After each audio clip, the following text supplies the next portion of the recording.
जोहार तिहिन अब दो गेल चानाच रेना पुन आन पढ़न रे मेना ललो रेना घटना को आते बो गालोचा केटे लिक्विड और गैस नोआ को सानाम दुरीब गे ललो लेखान लटू से बढ़तीआ तबे नुकुआ बढ़ती रेना धरम बांग समाना मिद ललो संगे नोआ को मुद्रे केटे दुरीब को जतखन कम लटुआ लिक्विड केटे दुरीब खन जस्ती पासनाआ और गैस रेना पासनाव जतखन बढ़ती हुआ मिट्टांग केटे दुरीब रेना ठिकान गढ़न और आयतान ताहे होते नोआ रेना झेल ते लटू अत संग ते लटू और साताहब ते लटू नोआ पे लेकाना पासनाव गे घाटाआ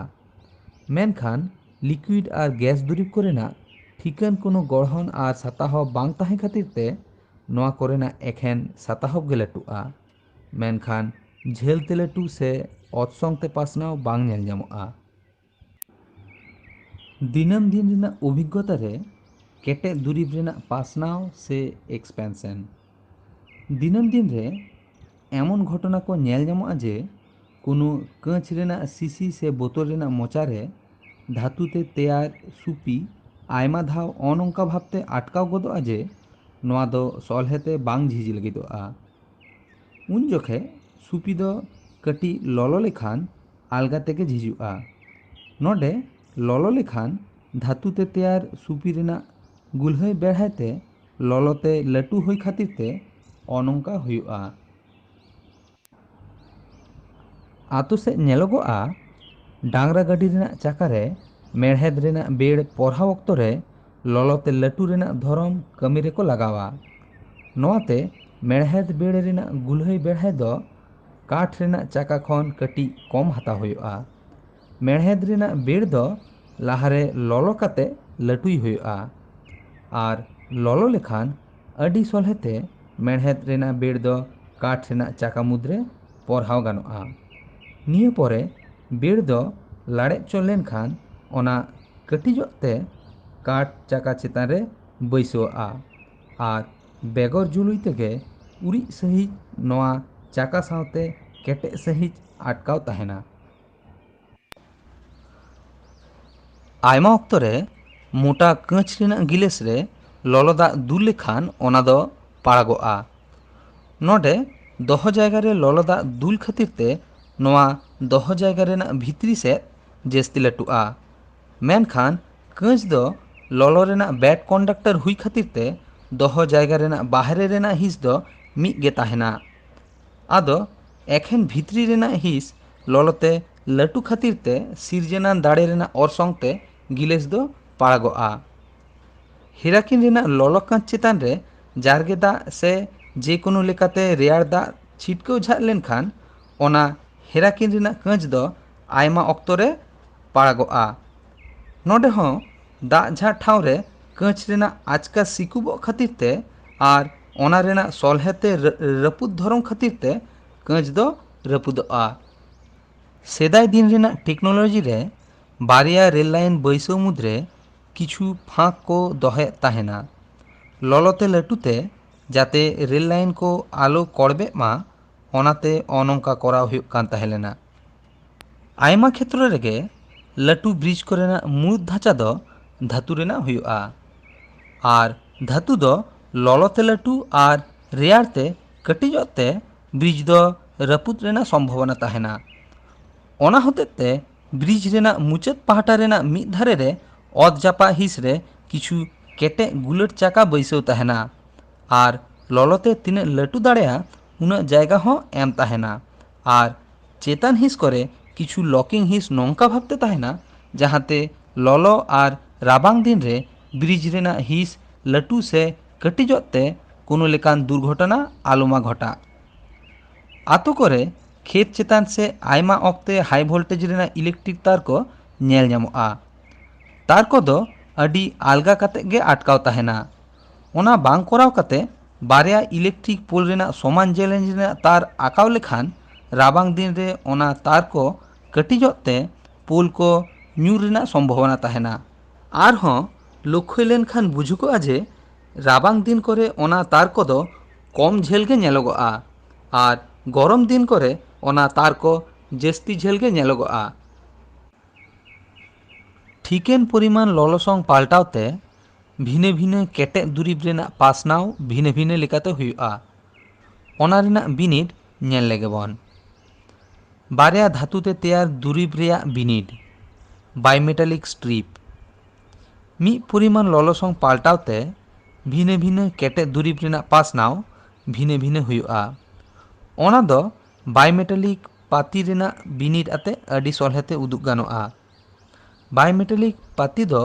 साधारण ललसंग रे समान जेलेंज रेना बारिया भिने भिने धातब पाती पी और किउ दो रिबेट काते आटकाव हुईना। नोआ बारिया पाती मुद्रे मने में पी दो पितल और किउ दो मेढ़े रेना। आदो पितल रेना झेलते लटू कोफिशिएंट मेढ़े खन जस्ती। आदो ओड़ा भितरी रेना ललसंग रे नोआ बारिया धातुते तैयार पाती दो सुझेगे तहना। नितो नोआ बाइमेटालिक पाती समान भावते ललो लेखान नेल ᱧᱟᱢᱚᱜᱼᱟ जे नोआ दो कड़बेया काना। जेहेतु पी पातीते तैयार धातु रेना दुरिब दो किउ पाती रेना धातु आते तैयार दुरिब खन जस्ती लटुआ। ओनाते बाइमेटालिक पाती दो नोंका भावते कड़बेया जहाते पितल रेना धातुते तैयार दुरिब रेना पाती दो बाहरे से और मेढ़े रेना पाती दो भितरी से तहना और रेयार लेखान नोआ रेना उल्टे घटना नेल ᱧᱟᱢᱚᱜᱼᱟ। आदो नोआ बिनिड खन बुझो ᱧᱟᱢᱮᱱᱟ मिद ललसंग बाड़ती रे भिने भिने केटे दुरिब रेना पासनाव भिने हुयुआ। केटे लिक्विड और गैसियो नोआ पे लेकाना दुरिब रे ललोते पासनाव नेल ᱧᱟᱢᱚᱜᱼᱟ। ओनाते केटे लिक्विड और गैसियो नोआ पे लेकान दुरिब कोरेना गे पासनाव कोफिशिएंट मेनाआ। तिहिन आबो दो एखेन केटे दुरिब रेना पासनाव कोफिशिएंट आते गे गालोचाबन। केटे दुरिब कोरेना पासनाव कोफिशिएंट पे लेकाना हुयुआ। पुइलो दो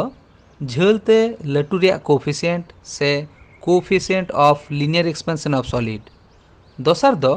अतसंगते लटू रेया कोफिशिएंट से coefficient of superficial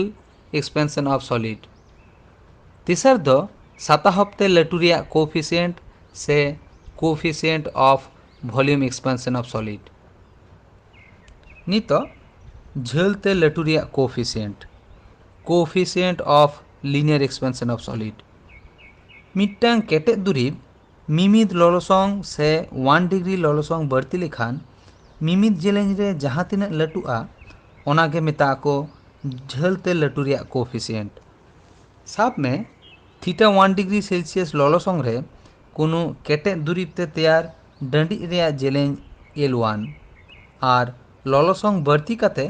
theta 2 degree Celsius कराव लेखान जेलेंज L2 हुयुआ। तबे theta 2 minus theta 1 degree Celsius ललसंग बढ़ती ते झेलते लटू रेया मान equal to L2 minus L1। आदो theta 2 minus theta 1 degree Celsius ललसंग बढ़ती ते L1 जेलेंज रे झेलते लटू equal to L2 minus L1 और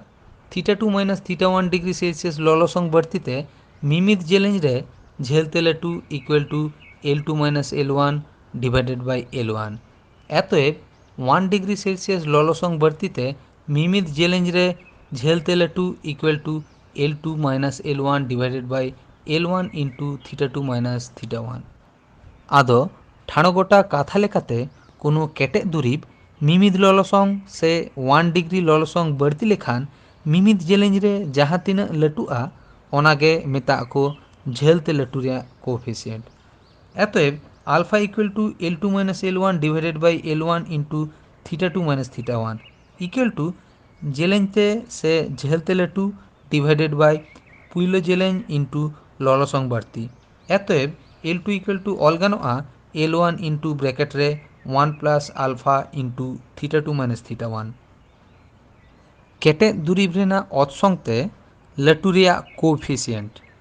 coefficient of superficial expansion of solid. मिट्टांग केटे दुरिब रेना ललसंग 1 डिग्री बढ़ती लेखान नोआ रेना बाहरे से रेना मिमिद अतसंग रे जहाँ तिने अतसंग बढ़ती आ ᱚᱱᱟᱜᱮ ᱢᱮᱛᱟᱜ ᱟᱠᱚ ᱚᱱᱟ ᱠᱮᱴᱮᱡ ᱫᱩᱨᱤᱵ ᱨᱮᱱᱟᱜ ᱚᱨᱥᱚᱝ ᱛᱮ ᱞᱟᱹᱴᱩ ᱨᱮᱭᱟᱜ কোএফিসিয়েন্ট। সাব মে θ1 ডিগ্রি সেলসিয়াস ললসং রে কোনো কেটেজ ধাতুতে তৈয়ার প্লেট রেনাᱜ অর্সং A1 আর ললসং বাড়তি কাতে θ2 ডিগ্রি সেলসিয়াস করাও লেখান ওনা অর্সং দ A2 হই লেখান তবে θ2 মাইনাস θ1 ডিগ্রি সেলসিয়াস ললসং বাড়তি রে অর্সং তে বাড়তি আ A2 মাইনাস A1 নোডে θ2 মাইনাস θ1 ডিগ্রি সেলসিয়াস ললসং বাড়তিতে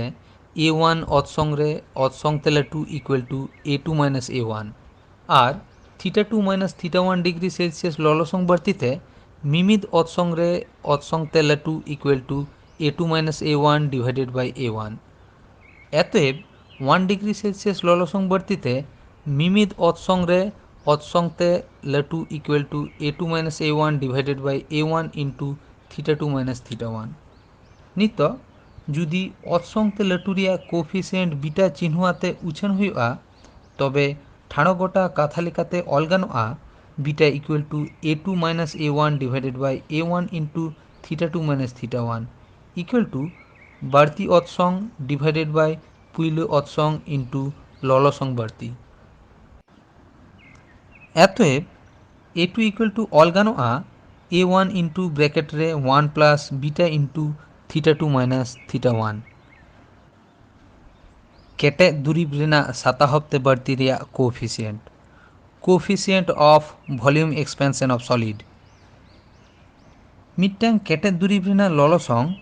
1 ডিগ্রি বাড়তি লেখান মিমিদ সাতাহব রে ওনা দুরিব রেনাᱜ সাতাহব যাহা তিনাᱹᱜ বাড়তিᱜᱼᱟ ওনাগে মেতাᱜ ᱟᱠᱚ ওনা কেটেজ দুরিব রেনাᱜ সাতাহব তে বাড়তি রেয়াᱜ কোএফিসিয়েন্ট সাব মে θ1 ডিগ্রি সেলসিয়াস ললসং রে কোনো কেটেজ ধাতুতে তৈয়ার কিউব রেনাᱜ সাতাহব V1 আর ললসং বাড়তি কাতে θ2 ডিগ্রি সেলসিয়াস করাও লেখান ওনা সাতাহব V2 হুᱭᱩᱜᱼᱟ তবে θ2 মাইনাস θ1 ডিগ্রি সেলসিয়াস ললসং বাড়তিতে বাড়তি সাতাহব equal to V2 minus V1 নিত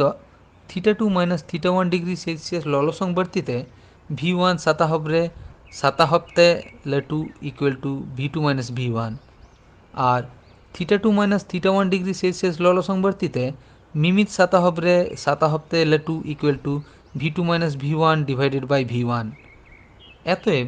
1 ডিগ্রি সেলসিয়াস ললসং বাড়তিতে মিমিদ সাতাহব রে সাতাহব তে লাটু equal to V2 minus V1 divided by V1 into θ2 minus θ1 নিত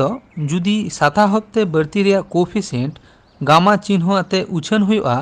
তবে ঠাড়ো গোটা কাথা লেখাতে গামা ইকুয়াল টু অল গানোগᱼᱟ V2 minus V1 divided by V1 into θ2 minus θ1 equal to বাড়তি সাতাহব ডিভাইডেড বাই পুইলো সাতাহব ইন্টু ললসং বাড়তি এতএব V2 ইকুয়াল টু অল গানোগᱼᱟ V1 into 1 plus gamma into θ2 minus θ1 দিশেরে দহ হুᱭᱩᱜᱼᱟ যে চেতান রে মেন আকান নোয়া পে লেকানাᱜ পাসনাᱣ কোএফিসিয়েন্ট মুদ্রে সাগাই ᱫᱚ ᱦᱩᱭᱩᱜ ᱠᱟᱱᱟ alpha equal to beta by 2 equal to gamma by 3 আদো আলফা বিটা আর গামা রেনাᱜ মিমিদ কদো হুᱭᱩᱜ ᱠᱟᱱᱟ সিজিএস মিমিদ রে পার ডিগ্রি সেলসিয়াস আর এসআই মিমিদ রে পার কেলভিন আদো আলফা বিটা গামা রেয়াᱜ মিমিদ ᱫᱚ জেলেং অর্সং আর সাতাহব রেয়াᱜ মিমিদ চেতান রে বাই নির্ভরায়